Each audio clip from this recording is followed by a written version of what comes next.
everybody, how's it going? Today, let's take a detailed look at this beautiful 1993 Nissan 300ZX Twin Turbo. And this is going to be a detailed, in-depth review of the 300ZX. We'll start up, show the engine, get an exhaust clip and cover the performance data, as well as take it on a brief test drive, and show you a bunch of the unique aspects of the interior, as well as exterior. And so, without further ado, let's go ahead and start her up, let her run. Another really cool thing that came with your 300ZX was a bespoke titanium key. Definitely neat. The exterior color is known as Platinum Metallic, featuring an all-black leather interior with suede accenting across the lower portion of the dash, as well as the door panels.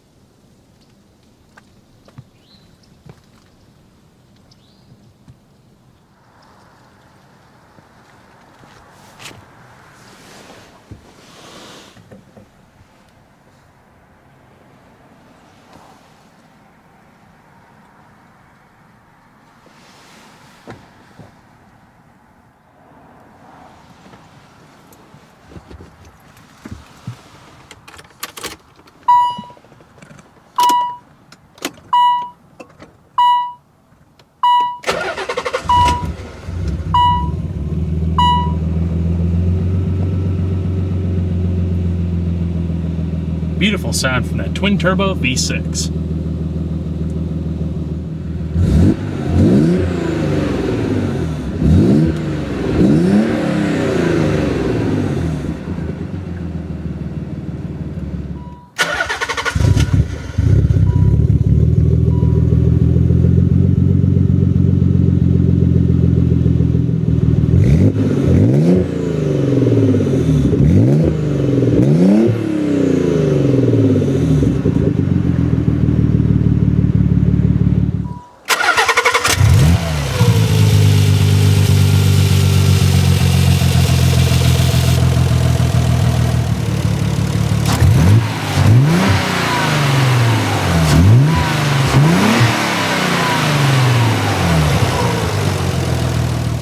The 300ZX features electronically controlled, speed-proportional rack and pinion power steering, while turbo models also receive an innovative four-wheel steering system known as Super HICAS, or High Capacity Active Controlled Steering.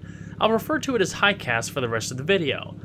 But briefly, it puts an emphasis on increased cornering agility rather than just parking or navigating tight areas. We'll delve into the mechanics though shortly. As far as the steering wheel itself, it's a thick bolstered leather-wrapped 4-spoke wheel that yields great visibility of the instruments, as well as convenient access to the control pods on either side of the cluster, not to mention horn buttons towards the edge of the middle spoke. Putting the power to the ground for both standard and turbo models is a close ratio of 5-speed overdrive manual gearbox with leather-wrapped shifter, as well as a viscous limited slip differential, while a 4-speed auto with traditional torque converter was also available. Also standard on the turbo are 2-mode driver-adjustable shock absorbers for more relaxed or taut suspension by the simple flip of the switch in the center console.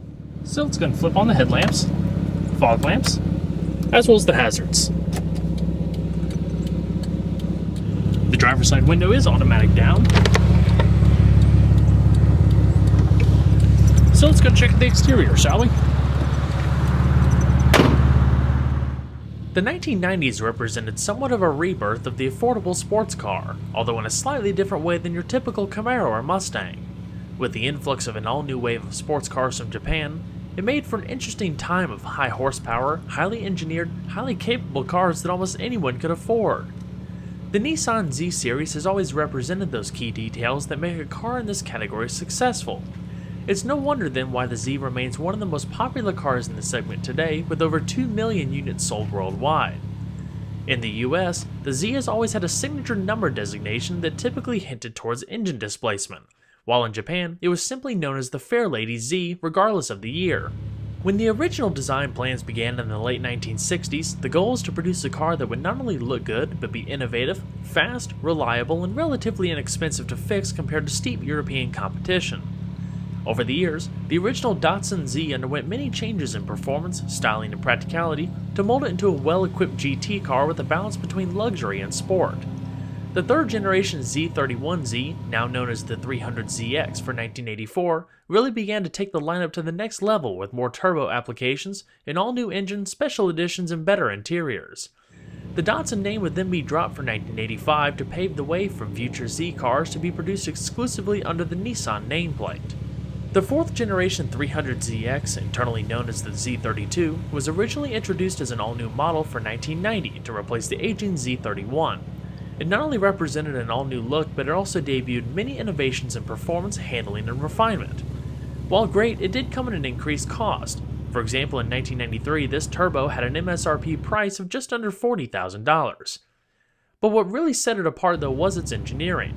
The car was essentially all new, with only the core engine continuing from the Z31. Of course, updated and tweaked for modern times, with a hefty dose of increased performance thanks to an all-new twin-turbo design. The car has a wider stance, it's sleeker, and more smooth than the Z31, with unique styling cues for turbo models. It includes a body-colored front air dam and integrated rear spoiler. Turbo models were also the first to debut the innovative high-cast four-wheel steering system as I touched on earlier. It uses speed and steering angle sensors to send data to an electronic control unit, which then powers a hydraulic actuator mounted to the rear multi-link suspension. While later changed to an electronic actuator after 1994, high-cast allows for up to 10 degrees of rear wheel turn in either direction. It determines the speed and angle of the corner you're approaching. With quick steering maneuvers, the rear wheels steer in counter phase, opposite the front wheels before returning in phase. This allows for the front end of the car to be pointed more into the curve, in the direction that you want the car to go, without taking extra skill from the driver. As the wheels are returning in phase, a slip angle is developed as the rear wheels gain traction to help launch you as you exit the apex of a curve. The Z also features a standard viscous limited slip differential. It functions to transfer the vehicle's torque to whichever rear wheel that has the greatest traction. In other words, while cornering, it transfers more power to the more heavily loaded outside tire. The all-new 300ZX was also one of the first cars to be engineered using computer-aided design or CAD software. What this allowed was for the engineers to precisely design all the elements of the car from the body to the structure and even the interior before manufacturing began. The all-steel body features monocoque construction for a safe, isolated passenger compartment. Compared to the Z31, the new car's wheelbase is 4.7 inches longer, while overall length decreases by about 3.5 inches. Everything from the 60-degree angle of the projector headlamps were designed to increase the ability to slip through the wind with a coefficient of drag of just 0.31. Also, just as in Z tradition, the new car was also available in both 2-seat and 2+2 configurations with T-tops as your only roof choice. The T-tops were later left as an option, while the convertible was introduced for the first time in 1993. Wheels for the 300ZX consist of standard 16-inch 5-spoke painted aluminum alloys. While all four wheels are an identical 7.5 inches wide on standard cars, turbo models feature wider 8.5-inch rear wheels for better traction and stability with that extra dose of power. They're wrapped in high-performance, low-profile tires measuring 225/50 up front and 245/45 in the rear, and are able to pull up to 0.86 G in lateral cornering forces on the skid pad.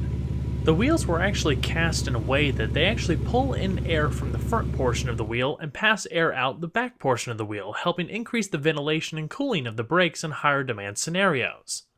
Regarding the brakes, all models of the Z share the same brakes, consisting of 4-wheel ventilated discs measuring 11 inches in front with 4-piston Nissan labeled calipers and 11.7 inches in the rear with 2-piston calipers. With this setup, it brings the 300ZX to a stop from 60 miles an hour in a short 116 feet. As far as the suspension, it was a pioneer in suspension development and engineering, featuring a fully independent multi-link suspension both front and rear. Consisted of upper links, lower A-arms, coil springs, and hydraulic shock absorbers with front and rear anti-roll bars. Turbo models also featured a 2-mode driver-adjustable damper system for more planted taut suspension if desired.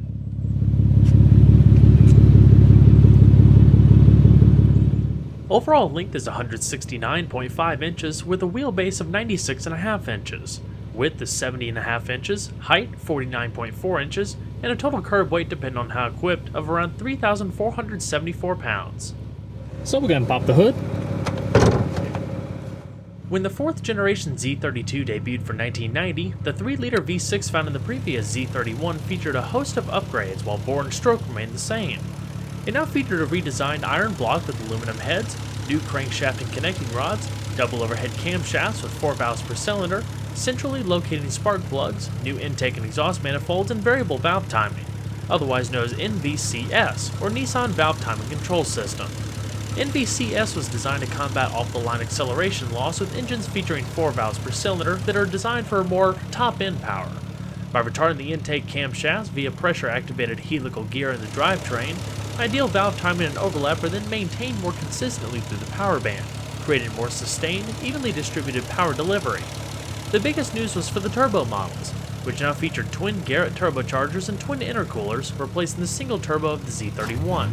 By having 2 smaller turbos rather than 1 large turbo, it also reduces the lag time it takes for boost pressure to build, creating much improved off-the-line acceleration. Turbo cars equipped with a manual transmission produce 300 horsepower at 6,400 RPM and 283 pound-feet of torque at 3,600 RPM. That's a whopping increase of 78 horsepower and 85 pound-feet of torque more over the naturally aspirated 300ZX. This translates to 0 to 60 times with 6.7 seconds, and quarter-mile times around 15 seconds at 93 miles an hour, and a top speed limited to 155 miles an hour. As far as fuel economy, with a 19-gallon tank and premium fuel, expect a range of 18 city and 24 miles to a gallon on the highway.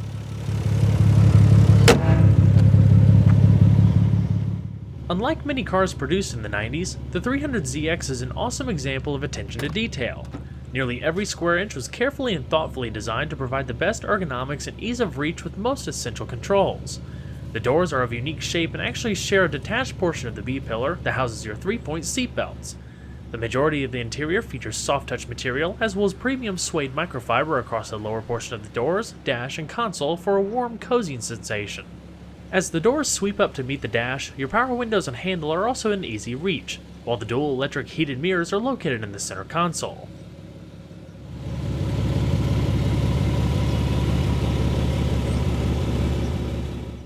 As far as the seating, the position was designed and taken into consideration the driver's hip point, by locating the H point as close to the middle of the car as possible.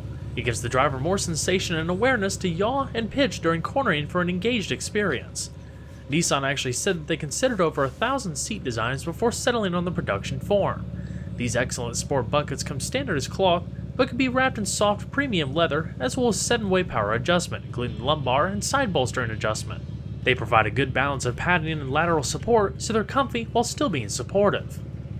Now, like I said, the vehicle can be had in either 2-seat or 2+2 configuration if you're going to haul a couple of smaller people in the back. You do have diminished cargo space with the 2+2 configuration, which I'll show a little bit later, but overall, in 2-seat configuration you can just pull up the seat and have easy access to storage out back. In my opinion, I would definitely say that the Z has one of the better built, clean designs out of the JDM category during this time. Down below, optional logoed floor mats, as well as a close-up look at the suede microfiber portion of the lower part of the dash, as well as the center console. You also have a little air vent right beneath the steering column that gives you a little bit of fresh air down towards your legs. The dash is also wrapped in soft-touch material, and all of your central controls are located on either side of the speedometer cluster, nicely finished off with the vehicle's optional T-tops for a nice open-air experience. So let's go ahead and see how she sounds.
So we're going to shut her up.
All 300ZX models aside from the convertible featured a premium 4-speaker Bose audio system as standard. It's an interesting system in that each speaker has its own equalizer and amplifier, making modifications a challenge.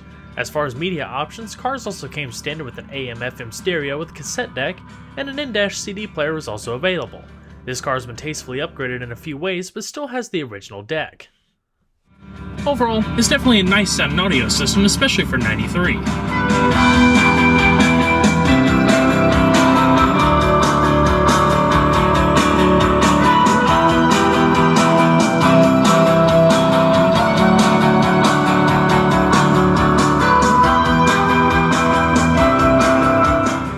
Like I said, the A-pillars are all nicely wrapped in soft touch material, as is the T-top cover, so if you accidentally tap your head against the top, it won't be a hard surface. Your lock and unlock for it, as well as the sunshade that came with the vehicle. Padded visors, as well as a manually dimming rearview mirror. Up top, you have 2 individual reading lamps, as well as your main illumination as you go towards the back. As far as the center stack, it's all really quite clean, very simple. You have a digital clock located down below, a little bit of storage, and a spot where the factory radio would go. Simple adjustments for your air vents up top. Follow the sloping console all the way down, and you'll find an ashtray, power outlet, and or a spot for a lighter, as well as the suede microfiber trim, trailing all the way into the rear. Your power mirrors, like I touched on earlier, as well as your 2-mode adaptive dampers for sport as well as terrain modes. The center console is also padded, wrapped in leather, and features a good amount of storage space. In this unique attached stack to the right-hand side of the speedometer cluster, you have your electronic automatic climate control system, as well as your wipers, front and rear. Very simple to use. Your hazards are on top like you saw earlier. One-touch automatic, front defrost, economy, recycling, as well as your different zones here. It shows up in the electronic display and makes a little noise when you hit your selection. Fan speed, temperature adjustment, and then your wipers down below. And if you look to the left-hand side of the speedometer cluster, you have your rear defrost, cruise control activation, fog lamps and lighting like you saw earlier, as well as your interior lighting dimmer. It's also a very simple, easy to read instrumentation cluster. Fuel off to the right, tachometer, speedometer, and vehicle temperature. Your oil pressure down below the tachometer, and turbo pressure below the speedometer.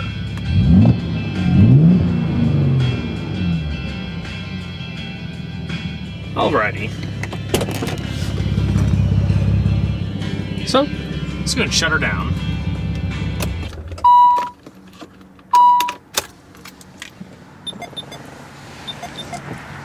And we'll check out the rest of the vehicle.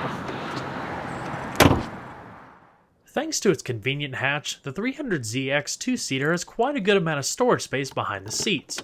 Just insert the key and go ahead and pop the trunk, and it reveals about 23.7 cubic feet to be exact, roughly the same as a Buick Roadmaster. Of course, if you opt for the 2 extra seats in the rear with 2+2 models, you have the extra passenger hauling ability, but you lose about half of the storage when all of the seats are occupied, yielding about 11.5 cubic feet of storage in all. Also, in the back is a cargo privacy cover, luggage straps, and your 2 rear Bose speakers. Of course, this one also features twin custom subwoofers with integrated enclosures.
The passenger seat is manual as standard.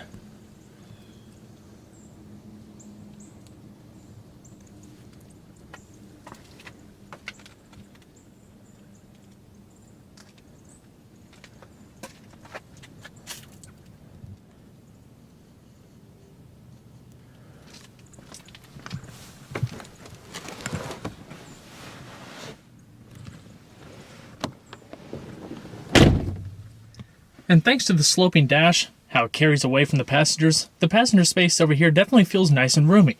Plenty of room to stretch out, and not at all claustrophobic.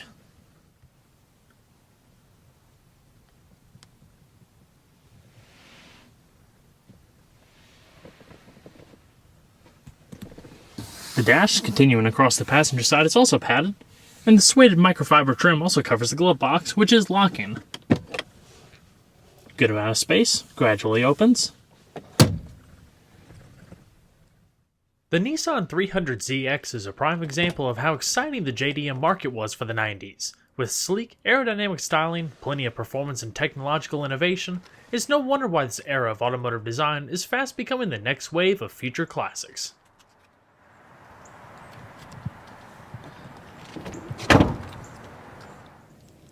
Well everyone, I hope you enjoyed the in-depth look at the 1993 Nissan 300ZX Twin Turbo.